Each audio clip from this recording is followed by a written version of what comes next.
In this video we're going to see that interfacing of 4 digit 7 segment display and printing the numbers on that. So for that we are going to use 7 segment 4 digit 7 segment display and Arduino Uno board.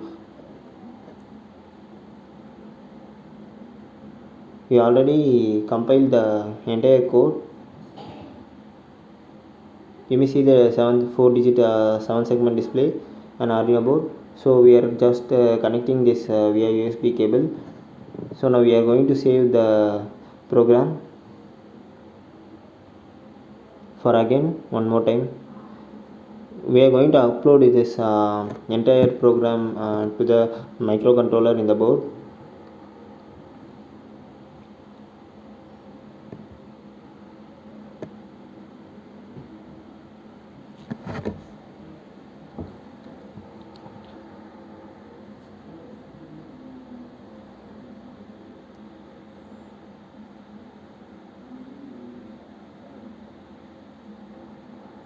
You may see the running numbers which are printing in the 4 digit 7 segment display.